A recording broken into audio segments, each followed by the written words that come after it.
पृष्ठभूमि में एक कच्चा मकान जिसके बाहर एक बड़ा आंगन है। उस घर में 3 सदस्य रहते थे। रघु जो उस घर का बड़ा बेटा और मोहन उस घर का छोटा बेटा था, वह दोनों अपनी माँ गंगा देवी के साथ रहते थे।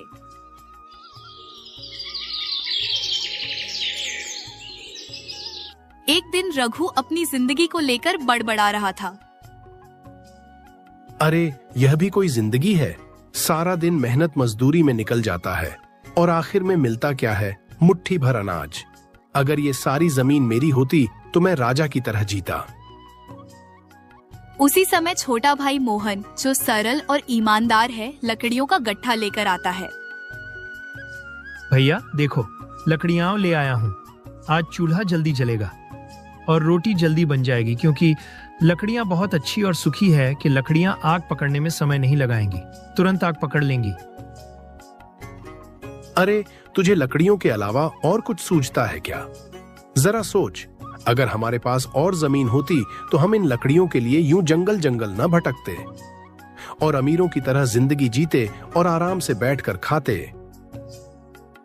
भैया, भगवान का दिया बहुत है, मेहनत करो तो पेट भर ही जाता है। लोभ मत करो और भगवान ने दिया है उसी में खुश रहो। लोभ? अरे मूर्ख, दुनिया में लोभ ही तो तरक्की का रास्ता है। देखना, जो बड़ा आदमी है वह लोभी ही है और हम लोग तो बिल्कुल गरीब हैं तो लोभी भी नहीं है। इसीलिए कहते हैं कि लोभ करना अच्छी बात है, क्योंकि लोभ करने से आदमी अमीर बनता है। मोहन चुपचाप सिर झुकाकर लकड़ियां किनारे रख देता है। तभी माँ गंगा देवी वहाँ आती हैं। क्या बात है रघु, क्यों मोहन पर नाराज हो रहे हो? आखिर तुम दोनों में ऐसी क्या बात चल रही थी जो होते ही तुम दोनों नाराज हो गए? अम्मा, मैं तो बस ये कह रहा था कि हमारी जमीन कम है, अगर और जमीन होती तो अच्छा होता।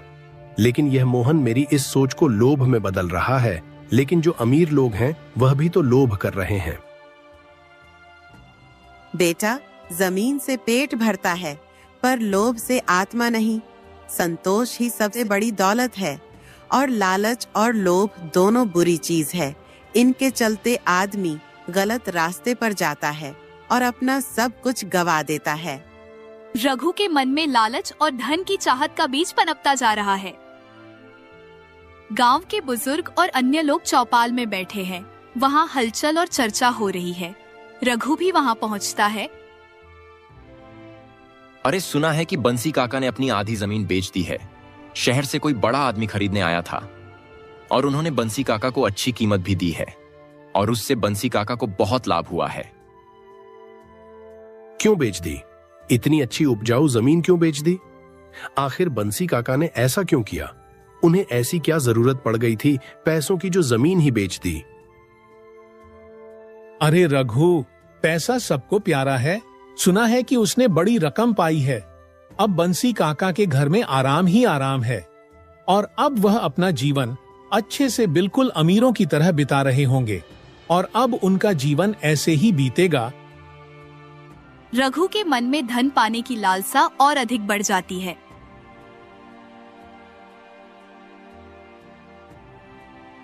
रघु अपने खेत पर जाता है और अपने खेत को बेचने के लिए सोचने लगता है। अगर मैं भी अपनी जमीन बेच दूं और शहर में कुछ बड़ा कारोबार शुरू कर दूं, तो कुछ दिन के बाद मेरा कारोबार अच्छा चल जाएगा तो मैं अमीरों की तरह आराम से जिंदगी जीऊंगा। अचानक मोहन वहां आता है और रघु को कुछ सोचता देखकर रघु से कहता है, भैया क्या सोच रहे हो? आपको देखकर ऐसा लग रहा है कि आप बहुत गहरी सोच में हो और कोई बड़ी सोच सोच रहे हो। आखिर आप ऐसा क्या सोच रहे हो? कुछ नहीं, तू अपने काम से काम रख, मेरे चक्कर में मत पड़। मैं जो भी सोच रहा हूँ सब अच्छा ही सोच रहा हूँ। रघु की आंखों में स्वार्थ की चमक और मन में नए सपनों का अंकुरण हो रहा है।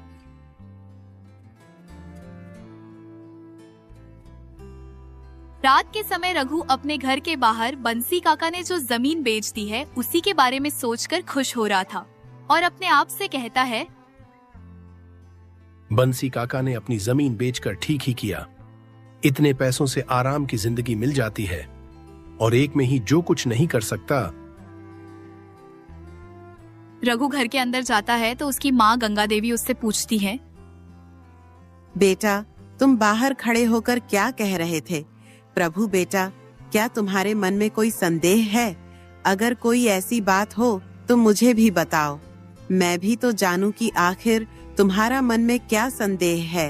अरे मैं भी तो तुम्हारी माँ ही हूँ। हाँ, मैं सोच रहा था कि कुछ भी करके जल्दी से मैं बड़ा आदमी बन जाऊं और फिर अपनी जिंदगी खुशी से बिताऊं। बड़ा करने के लिए मेहनत और ईमानदारी चाहिए बेटा। लालच से कुछ नहीं मिलता और बड़ा करने के लिए थोड़ी बहुत मेहनत नहीं बल्कि दिन रात की मेहनत चाहिए। माँ, मेहनत भी तो चाहिए, और आपने जो रोटी बनाई है वह तेरी ये सूखी रोटी भी मुझे किसी दिन खा जाएगी। अगर मेरे पास पैसा होता तो शहर से बढ़िया पकवान मंगवाता। बेटा, एक तो कैसे बातें कर रहा है? अरे घर की रोटी में जो स्वाद है वो किसी पकवान में नहीं।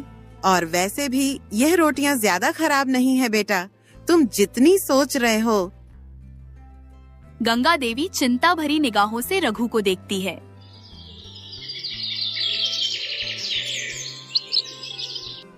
अगले दिन सुबह होते ही एक व्यापारी गांव में आता है तो रघु उससे पूछता है कि आखिर तुम कौन हो?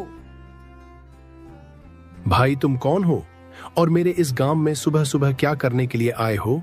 और तुम्हें देखकर ऐसा लग रहा है कि तुम बहुत ही अमीर आदमी है। मैं कन्हैया लाल हूं, शहर का बड़ा व्यापारी। यहां जमीन खरीदने आया हूं। सुना है लोग यहां सस्ती जमीन बेचते हैं। और क्या तुम्हारी नजर में कोई ऐसा इंसान है जो अपनी जमीन बेचना चाह रहा है? अगर ऐसा कोई हो तो बता दो, मैं उसकी जमीन खरीद लूंगा। रघु के मन में लालच का तूफान उठता है।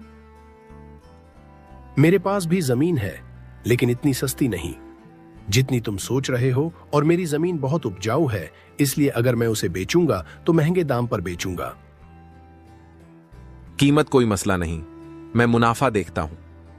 अगर जमीन अच्छी हो तो मुंह मांगा दाम दूंगा। और बताओ, तुम कितनी कीमत मांग रहे हो अपनी जमीन की? देखो, मैं अभी अपनी जमीन ऐसे नहीं बेच सकता। मैं आपको जल्द ही बताऊंगा। पहले मैं फैसला करता हूं कि अपनी जमीन कितने दाम पर बेचूंगा।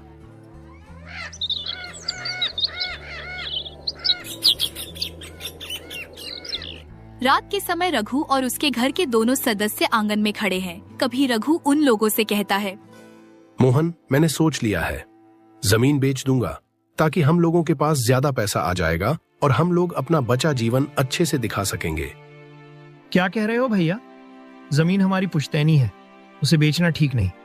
उसको बेचकर जो भी पैसे मिलेंगे उनसे हम लोग ज्यादा दिन गुजारा नहीं कर सकते हैं। तो भैया जमीन मत बेचो। तू क्या जाने शहर में पैसा क्या होता है?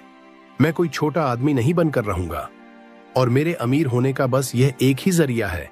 इसके अलावा कोई ऐसा तरीका भी नहीं है जिससे मैं अमीर बन जाऊं और आराम से जीवन बिता सकूं। भैया, पैसे से सुख नहीं मिलता। हमारी जमीन हमारे जीवन का आधार है। किसी से हमारा घर चल रहा है और हम लोग इतने दिनों से इसी के बदौलत अच्छी जिंदगी जी रहे हैं। अरे हम लोग अमीर नहीं हैं तो क्या हुआ? आखिर हम लोगों को खाना तो मिल ही रहा है। मूर्ख, तुझे क्या पता तरक्की का मतलब? मैं जमीन बेचूंगा और शहर में दुकान खोलूंगा, और फिर कुछ भी दिनों में मैं अमीर आदमी बन जाऊंगा। फिर मेरे जितना आमिर इस पूरी दुनिया में कोई नहीं होगा। बेटा, ये लालच तुम्हें बर्बाद कर देगा, क्योंकि लालच ज्यादा दिन तक नहीं टिकता है और उसी तरह घमंड भी ज्यादा दिन तक नहीं टिकता है। अम्मा, तुम भी पुराने विचारों में अटकी हो। देखना, मैं बड़ा आदमी बनकर दिखाऊंगा। बस एक बार इस जमीन को बेचकर मैं शहर में जैसे कैसे करके दुकान खोल पाऊं, बस। गंगा देवी की आंखों में आंसू आ जाते हैं, लेकिन रघु का दिल पत्थर जैसा हो चुका है।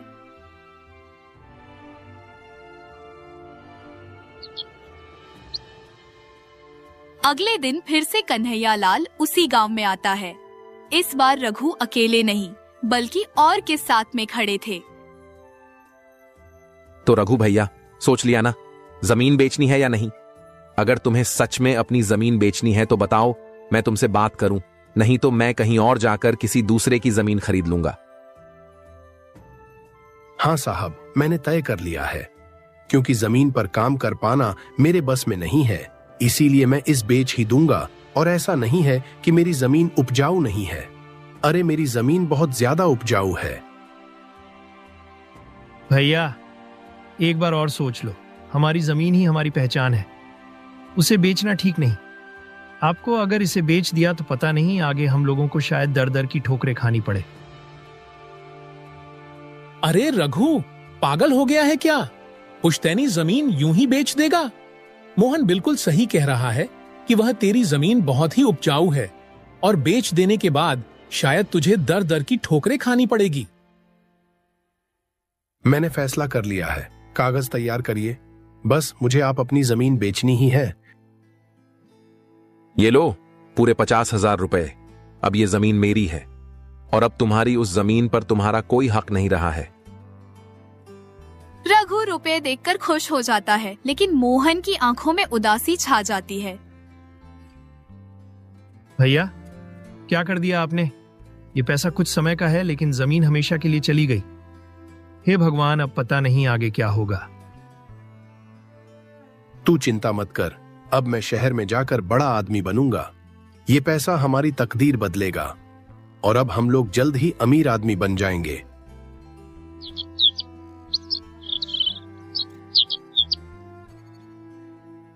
के समय रघु शहर जाने वाला था, तभी उसकी माँ गंगा देवी आंखों में आंसू लादकर रघु से कहती है, बेटा, जाने से पहले एक बार सोच ले, शहर की चकाचौंध के पीछे अंधेरा भी है। बेटा, इससे पहले तू कभी काम करने के लिए शहर नहीं गया है, वैसे तो तू शायद टहलने के लिए गया था। अम्मा, तुम चिंता मत करो, मैं जल्दी ही पैसे भेजूंगा। हमारी हालत बदल जाएगी और मैं शहर में टहलने के लिए गया था, लेकिन बस यही सब काम देखने भी गया था। भैया, गांव छोड़कर जा रहे हो, लेकिन अपनी जड़ों को मत भूलना।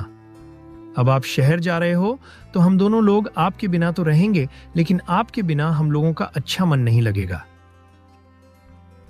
तू भी ना ज्यादा सोचता है। देखना, मैं जब लौटूंगा तो बड़ा आदमी बनकर, और मैं सबको याद रखूंगा, किसी को नहीं भूलूंगा।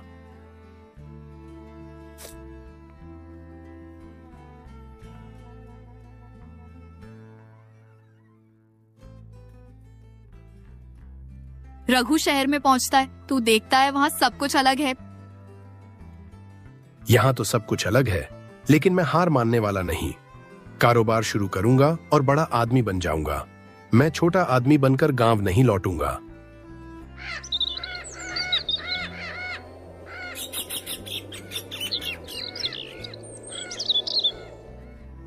रघु ने शहर में एक छोटी सी किराने की दुकान खोल ली है।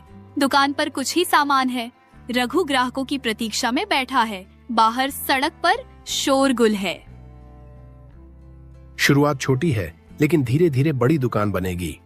पैसा ही पैसा होगा। बस अब यह मेरा कारोबार अच्छा चल जाए। भैया 1 किलो आटा देना, और आटे का दाम 20 रुपए ही है ना? हाँ भाई, आटे का दाम 20 रुपए ही है। जी भाई साहब, लीजिए।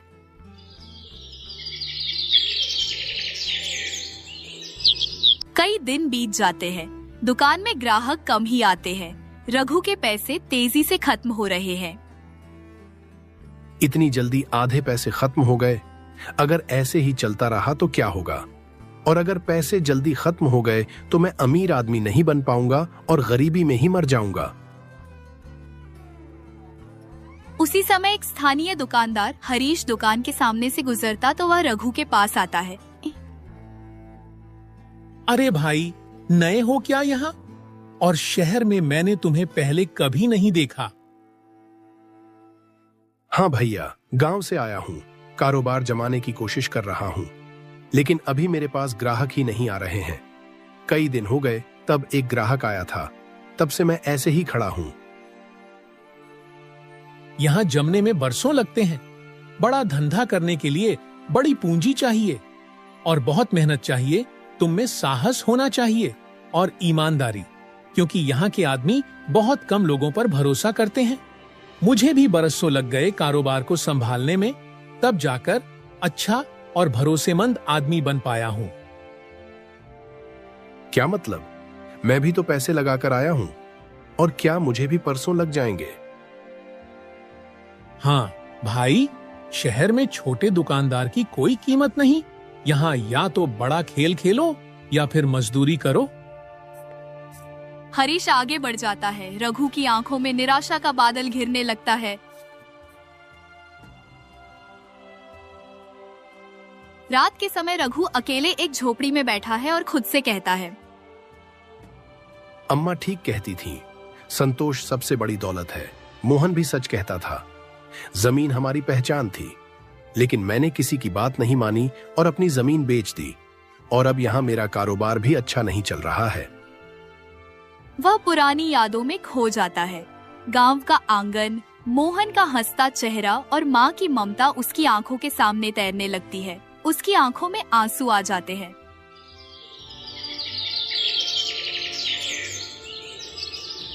कुछ महीने बीत जाते हैं। रघु के पास अब पैसे खत्म हो चुके हैं। दुकान पर ताला लगा हुआ है। अरे रघु सड़क के किनारे आंखों में आंसू दिए खड़ा था। मैंने क्या किया? न जमीन रही न पैसा। काश मैंने लालच न किया होता तो मेरी ये हालत और ऐसी बेबसी ना होती। उसी समय एक ग्रामीण व्यक्ति वहां से गुजरता है। आंखों को देखकर रघु से कहता है, अरे रघु भैया, आप यहाँ? आखिर आप यहाँ कैसे खड़े हो और गांव जा रहे हो क्या? तू रमेश है ना? मैं यहाँ कई महीनों पहले आया था। कैसे आपके छोटे शब्दों में बताएं? हाँ भैया, गांव में सब परेशान हैं। अम्मा बीमार हैं और मोहन अकेले सब संभाल रहा है, और मोहन को बहुत परेशानी हो रही है भाई। अम्मा बीमार हैं, मैं क्या कर बैठा? और उनके ऐसे बुरे समय में मैं उनके साथ नहीं हूं। अरे मैं कैसा बेटा हूं? मैंने बहुत गलत किया है। मुझे बहुत पछतावा हो रहा है।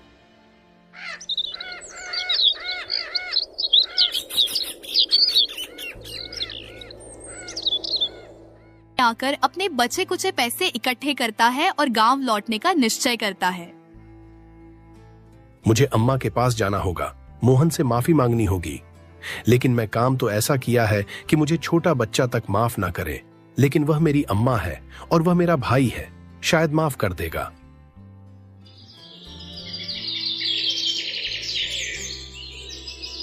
वह टूटे दिल और खाली जेब के साथ गांव की ओर रवाना होता है। रास्ते में उसके मन में आत्मग्लानि और पश्चाताप का सैलाब उमड़ रहा है।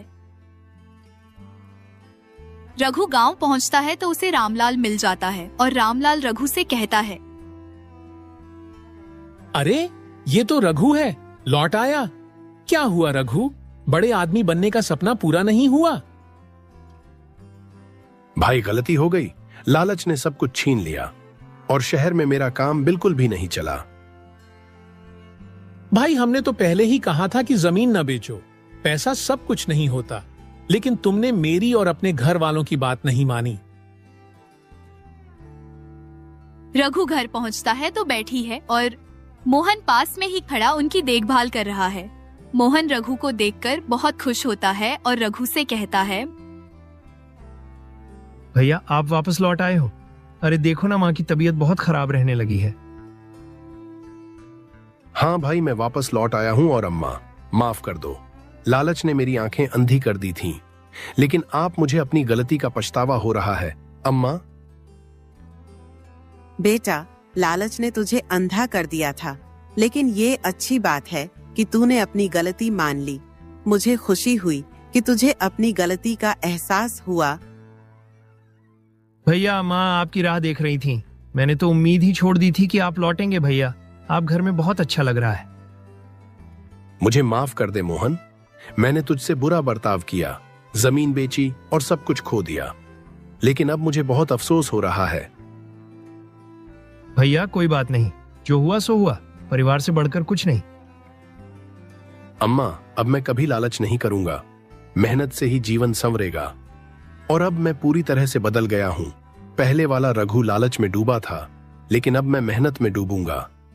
लालच का अंधापन अक्सर हमें अपने प्रियजनों से दूर कर देता है और बर्बादी की राह पर ले जाता है, लेकिन समय रहते अपनी गलती को स्वीकार कर लेना और मेहनत की राह पर लौट आना सच्चा पुनरुत्थान है।